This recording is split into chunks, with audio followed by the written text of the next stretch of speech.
back to the Southern Scene on WSAV and MyLC. Well, as you can see, we're back in my kitchen with one of my favorite people, Vera Stewart of the Very Vera Show. Hey, Vera, how are you? I'm so glad to be here, and this is celebration time, right? Celebration time because, you know, in this area, Savannah, the Coastal Empire, Low Country, everything turns into all about green, celebrating the Irish and all that. But, you know, something that I always wonder about, there are loads of parties, loads of events for such a long time span because it goes from celebrating the Irish right into spring.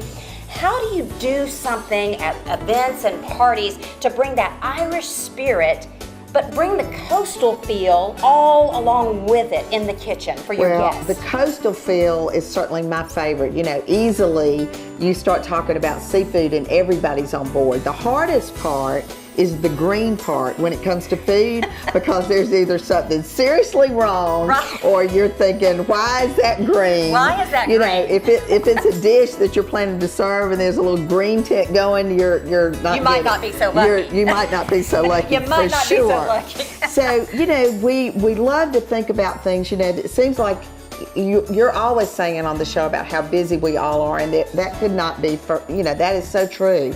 And so thinking of things that you can do ahead, you know, what freezes? These are the sorts of Ask Vera questions we get all the time. You know, what can freeze? What can I do ahead? I'm having people over, but I can't do it all at the last minute. So I've come up with we're going to kind of go across the board here, but corned beef is the traditional Irish, the corned beef sandwich, the Reuben sandwich, the cooking the corned beef on top of the stove. Everybody loves that this time of year. Corned beef, brisket, all kinds of things like that. Yes. And so, you know, let's assume that you've made that whole corned beef and you didn't eat it all and you don't want it to turn green, so we got to come up with another way to use it. So this is a great recipe for a pâté that looks wonderful on a charcuterie tray. Now this is not a corned beef pâté. Absolutely. It is a corned beef pâté. So you've taken that leftover, that little bitty bit that wasn't enough to make anything else or make two sandwiches, but just enough for this dish. And it's all done in the food processor, Natalie. It is so easy to make. So how do you do it? Well, it's your leftover corned beef. You're going to saute some onions and garlic. You're going to add in some mushrooms, and you can go, you know, just button mushroom all the way up to an oyster mushroom, shiitake mushroom, whatever kind you like. Now you're talking about cooked mushrooms, or are you talking about fresh mushrooms? Sauteed in the pan. Once you've got those onions translucent and the garlic going, add those back in, and then everything's just getting to be dumped into the food processor. So if you want to worry about whether it's light or a little bit on the heavy side, you can lighten up with things like a lighter sour cream or a lighter cream cheese, lighter cream, half and half instead of heavy cream. But I go for the gusto on this, so I'm going to use my heavy cream. I'm going to use real butter because, you know, you're only talking about a few bites. But this is made in a spring form pan. In a spring form pan. Like you do a cheesecake. So after you've mixed everything up, you put it in here and it goes in the refrigerator. And how long do you have to refrigerate it? Just until it's set. So the natural gelatin in the meat is going to come out. The butter is going to get hard. So all the things that you've put in it are going to set again. So this can actually sit in the refrigerator for a week. Oh, so wow. You could make this on Monday and it is fine for the weekend or for Thursday, for St. Patrick's Day. All right, so another idea to bring the coast into play on it would be, everybody loves shrimp.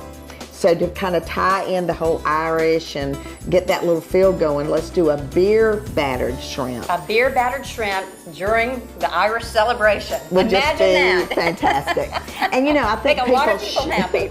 People shy away from the frying of anything because, you know, it's going to smell the house up. What do you do with all that oil when you're finished? So the beauty of this recipe is the batter is a very, very light tempura batter. There's some baking soda in it. When you put the beer in it with the soda, you can just see the bubbles coming up in the batter. And it doesn't matter what kind of beer you use. Oh, no. So don't use your best beer. You could use a light beer also. Absolutely, yes. So that will even make it lighter, okay. And then your pan is going to have barely enough oil just to have them just sitting in it. So you're really pan frying, almost like a saute or a sear, So you because will this flip it. batter coats so well on the actual shrimp. So you don't have to drop it into your fried And wait daddy. for it to rise and that kind of thing. So you will actually flip these. And so the aroma that you get with that inside is more like a crust, like as opposed something's to a baking. grease, as right. opposed to that grease smell. And then you get the that. same feeling when you pop it in your mouth. Thanks, Vera, so much. It's always great to have you in my kitchen. Well, and I hope we came up with some great ideas for folks that they can do some of these real quick coming up very soon. And all the recipes are available on our website, along with many more from our show at veryvera.com. And you can also find recipes on our website at thesouthernscene.com.